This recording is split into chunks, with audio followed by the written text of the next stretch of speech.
Welcome, ladies and gentlemen, to another FNM series. This is round one, me on the right and Joe on the left. Playmat wise, who's got the advantage? It's probably Joe with the steady, I think it's a Temple Garden, green-white land. I've got like a custom mat. Well, not custom, I just drew all over it. There's an Ugin. The cat from Harmless Offering, a sliver, the right, I spilled a lot of water on it. And then there's like, it's like Sword of Fire and Ice, or one of the swords, but it's also a thing with the sword in it. Anyway, back to the match. Red-white approach on the right. Orzhov tokens on the left, aka black-white tokens. The shine is really bad today. And by shine, I mean the lighting for this. I'm going to have to get something, because it would tilt the hell out of me while I edited this footage. And I'm going to Ixalan's Binding Joe's hidden stockpile there. It's one of his key pieces. And he's going to end step start here, get some tokens, and get the beatdown going. And he's got some custom tokens here, Link, and then he's just going to use regular one. But you can't see it because the lighting is so horrendously bad. I'm doing my best not to curse here because it's so tilting. Looks like he's got a Settler Wreckage in hand. That's pretty dead versus me, except for he can get my Gideon on the off chance that I attack with Gideon. He attacks for 2, Vigilance, go down to 18. And you'll see he has another hidden stockpile, and he can't play that because Ixalan's Binding's in play. He's got another Shram's Expertise, another Shram's Expertise. Oh, he must have played Anointed Procession off camera, basically. So he could get more value from this. As you can see from my hand, though, I've got a bunch of board wipes, so that's kind of nice. And I definitely should play this board wipe here, because if he plays... well, if he plays the Thopter Engineer, I don't die because I have an Abrade in hand, but if he top decks one of the white deserts, I just lose on the spot. So this is actually really poor play for me. Just giving him a 4, I assume there's 4 in his deck, like a 4 in... How many cards left in his deck? He draws 7, he's drawn quite a few. Probably like an 8% chance to win the game, which is just pretty dumb of me. But I get greedy, and Joe kind of smartly plays around a board wipe, and he just plays an Anointed Priest. He doesn't play another Shram's Expertise, because he could have played a Shram's Expertise plus an Anointed Priest. But that was a good play by Joe. Fumigate, I think I gained 6, 8, 9, back to 17. Yeah, historically I've just ran really good versus Joe. Like, he didn't top deck that land there, and there was multiple games where I played him before and he just didn't top deck the land. So he's just going to play another Shram's Expertise here, rebuild his board nicely with Anointed Procession out. He's going to get 6 tokens, and you can really not see them because the lighting is so bad. Definitely out of standard camera. I was leaning in my chair there. Oh my god, okay. I was editing this footage, and I actually was like, I don't even want to do this because, first of all, I have no co-commentator. That's sad beans. And then B, it's just... Look how poor the lighting is. It's awful. And you think it's bad in this game? It's worse than some of the upcoming games. Probably shouldn't be saying this, watch all my videos, but no. They're really, really bad. I think that's a second Anointed Procession. We'll see if when I Fumigate here, or Sweltering Suns, what happens. Looks like I'm going to Fumigate. I want that life gain, and it was... Okay, it was a creature. It was, you see, that's how bad it is. It was Anointed Priest. And I must have 2 lands off camera, so just trying to draw approach here and win. I don't know what that is, but I remember what it was. It was an Oketra, and you see I skillfully drew a cast out off the top there. So that was nice. And I played the Gideon as well. And obviously I could have played the Gideon plus done the Oketra, but then, he starts making multiple tokens, which is bad for me. I think I was debating what to do with the Gideon. I think I was debating making the emblem, but I think I should just plus it a bunch. I think he played another Anointed Procession there. And now I'm just going to play Approach. And I really shouldn't attack with my Gideon here. Yeah, that's a mistake for sure. because it's very unlikely, given that he has 2 Anointed Priests in his grave, that I'm ever going to win 3 damage. So I should just plus with my Gideon and make it even more difficult to kill. Or make an emblem. So I think that was a bit of a mistake there, even though I got him down to 16. Which you would think, oh, there's only 4 more hits and he's dead, but it's not really because he has Anointed Priest in his graveyard. So it looks like Joe's playing pretty well and I'm playing pretty poorly. I think I'm just getting excited because I've approached 7 cards down, which is definitely a mistake. What did I draw there? It looks like Sunbird's Invocation, which is normally good, but I think the reason I didn't play it here is because A, I want to keep my Gideon alive, and B, I want to just use the approach that's 6 cards down. But in hindsight, I think I actually like playing the Sunbird's Invocation, plussing the Gideon, and then he can't kill the Gideon unless he, top decks one of those lands I was talking about earlier, the white lands, Shefet Dunes, because then he's most likely going to play another Anointed Priest, or like Embalm one, like if that's all he draws. He gains a bunch of life here. I don't know. He goes to a high number anyway. And if he does, like he did this turn, I could just play Sweltering Suns the next turn, and then it wouldn't be so bad. So I think that was a lot of misplays on my part here. And now you can see I'm in a really bad spot, whereas if I had done the other play, I would have been in a great spot. He would have had no Anointed Priest left, and he'd have no board, be living off the top of his deck. And I would still have a Gideon, so... Not that it would matter because he's on 44, but, Looks like I'm going to make an emblem. I think that's insurance for... Like, if he does top deck the land, or the Thopter Engineer, I want him to attack Gideon, so... At least, some of them are going at Gideon. And looks like I'm mulling it over here, and I think I'm going to die, so I think I play the Sunbird's Invocation, but yeah, as I said, that was a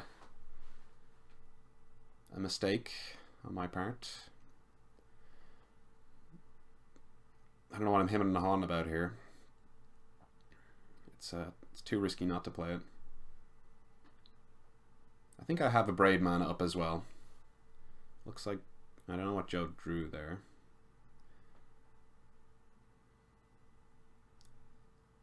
Oh, do I have the second approach in hand? What is that? Why do I not remember this? Well, no, it mustn't be approach because I would have just played it and won the game, so that's absolutely not approach. It must be a cast out.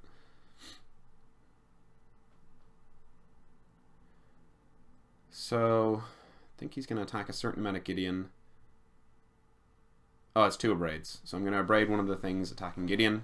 And that's something that people can learn, where if I have 2 mana up there, like that's the only card I can have is Abrade, and if you guarantee you want to kill my Gideon, then just attack with an extra 1 at it, because oh, little late on the trigger.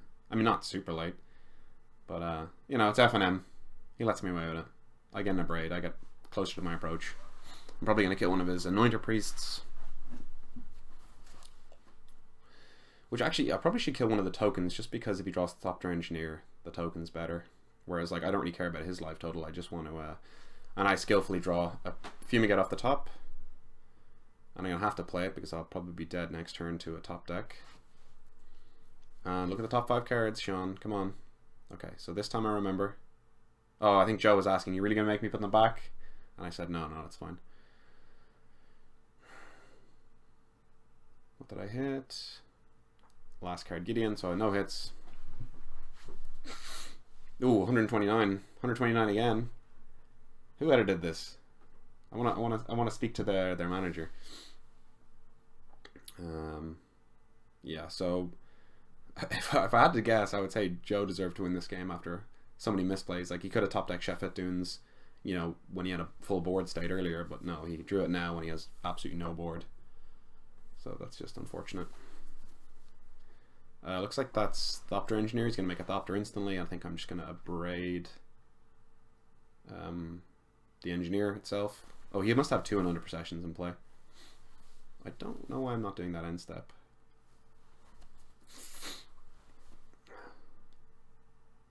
I guess I was hoping to draw a board wipe.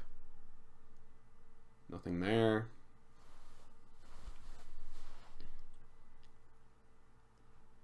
Did I plus my giddy in there? See, yeah, the camera today was just really bad angled. Because the table we use has to be moved every single time. Because it's moved back once we're finished with it. So, yeah. Oh, good thing you guys can't see that. But I just finished Ixalan sealed, went to 1, but you got to wait around to get your product. So it just popped up there in front of the 29, but luckily you guys can't see it. But you can see my beautiful hair there. Looks like I have some white things in it. I think I was messing with the camera a bunch and got some kind of sealing thing in my hair. Gotta keep sliding down. And I settled his attackers there, which I think is okay, especially since he's living off the top of his deck. So I just need to draw approach now, and that'll be, you know, GG's. Ugh, yeah, I'm gonna need to get that fixed because that is just, and like because I'm in the playmat area or in the feature match area, I know to fix it, but I later on the footage like just nobody fixes it. So yeah, it tilts the hell out of me. Looks like I'm casting out a bunch of his anointed processions, so Joe's having a bad time here. And then I got another cast out, and there's actually a third one hidden over there, so he's having a real bad time. Oh my god, that mat is so bad. Yeah, I might have to get like a printed, like kind of a playmat texture-esque mat. Obviously it'll be my stuff, and then, you know, ReRoll Games can do whatever they want to maybe get something small on the like, let's see, like the wooded areas on both sides. Maybe that'd be nice. And it looks like I've taken up the game here with Chandra. You can see her off screen. That's why that Chandra is exiled. And I'm going to straight away start scrying, looking for my second approach, and there it is on top. And why in God's name? Oh my god, that's such a misplay. I don't know what I'm doing here. Like, did I realize at the time? You just pass the turn, tick up your Chandra for mana, pass the turn, and then play approach next turn, you win. That was the worst play I've ever seen. Oh my god, I'm playing so bad. What am I doing here? Like, this is a dangerous, you know, very dangerous thing to do, making a mistake like this. I think Joe was asking about the interaction between Sunbird's Invocation and approach, and I was explaining that when you cast it, and if you find a second one beneath, then you cast that one first, and then the one that you cast from your hand resolves second, and then the other one's already resolved, so it's the second time, so you win the game. So looks like I'm doing some shim-shamming here and explaining it. Jab jab at the approach, or at the Sunbird's Invocation. God, that mat is so bad. Let's talk about something good. The dice. Who loves the dice? Come on, the dice are great. Nice little casino dice. Yeah, but I'm giving him a chance. Like, why would I give him a chance in this game? Like, the game's over. You just pass the turn. He cannot kill you. But no, you just decided to gain 7 life very foolishly. So that was really bad. You can't win the game off a casting approach via Chandra. It has to be from your hand.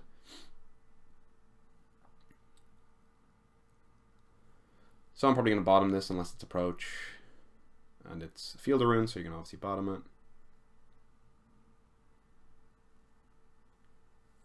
What else do we have here?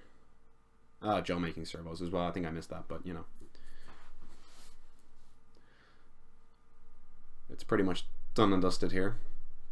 But it could be, you know, I could have saved you guys a couple of minutes watching this because I could have just passed the turn and drew my approach and won. But no, I had to, I don't know what I was thinking. And he's gonna get my Chandra there, go to 74, it doesn't really matter, but it's always impressive that he goes that high. Interesting that he left one back, not sure why.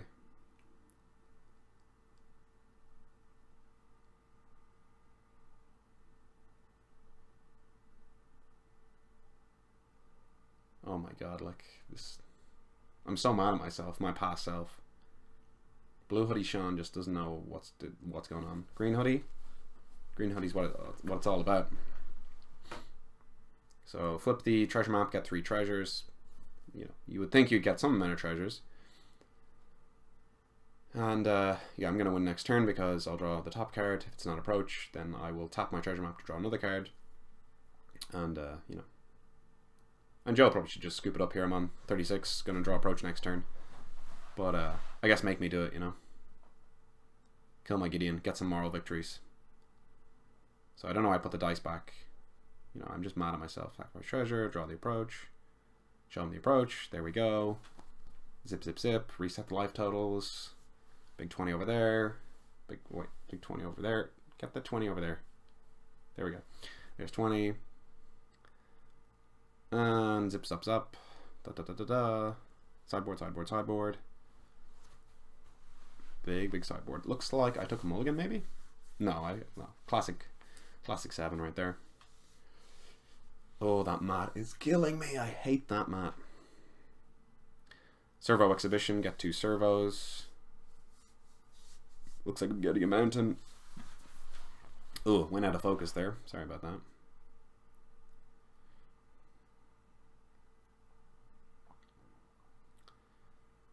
Okay. A lot of cast outs, which is good against Joe's deck.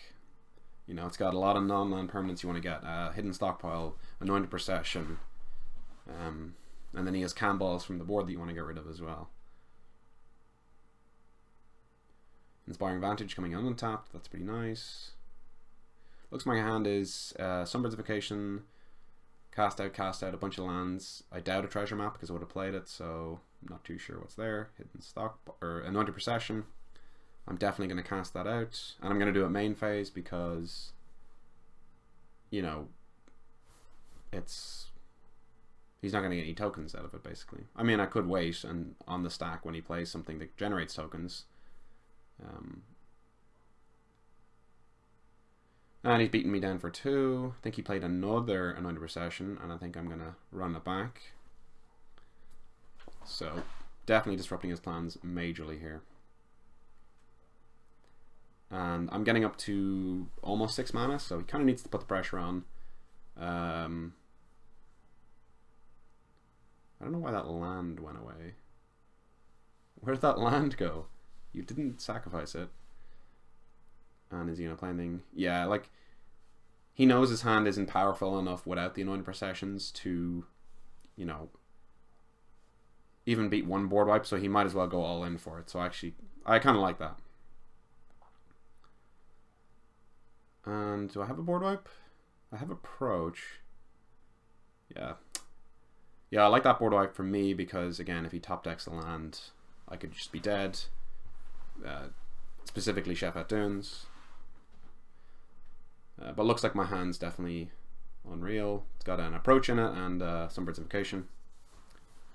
I don't know what he played there. Oh no, it must be Hidden Stockpile. It looks kind of gold and he tapped a black and a white, so that's got to be it. Scrying. I assume that wasn't a land because I probably want my 7th land. So here I've got an option. I could play Sunbird's Invocation. But since I'm under no pressure, I think I like playing Chandra, then playing Treasure Map, and then ticking up the Chandra using both the red mana to scry with the treasure maps. And then, you know, hope to scry an untapped land to the top, and then play approach next turn. And then I'm almost assuredly going to win because looks like I'm thinking about it though. And it looks like I tapped my lands wrong there. Accidental cheat, but not really a cheat because I had the mana to play both anyway, so you could just say I tapped all 6 at once. It's just FNM. No one's really going to get me for that one. Joe could have said, oh, you didn't tap double red there, and I would have tapped my thing and still been able to play my thing. Yeah, I definitely said thing way too much there. Tapped my, you know, Inspiring Vantage and then played my treasure map with the other lands. And there's obviously a second treasure map off camera, and yeah, Joe was just drew a land, unfortunately, and he's gonna Stram's Expertise.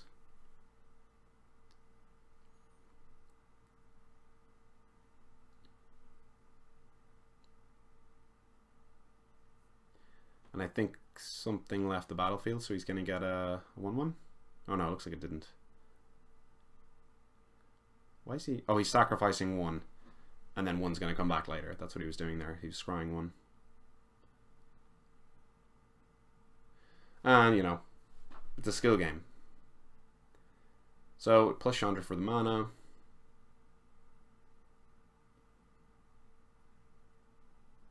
Go to 21. And unless Joe can, you know, there's be nothing he could do to win here. Well, he could play Duress and get the second one out of my hand. Then kill Chandra.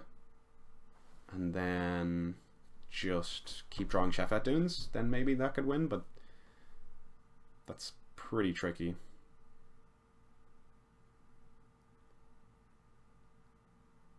Looks like one of the treasure maps flipped. Maybe one or two. Probably one. Yeah, it looks like one. 3 treasures. And it's obviously a big tell that I have approach in hand because I didn't put the dice on top, and I've been doing that every time that I haven't had approach, so easy tells. And looks like we're just going through the motions here. You know, I should just show him the approach, really. But, I don't know, I didn't. Maybe he's going to hold that duress. All in all, I think Joe played much better than I did.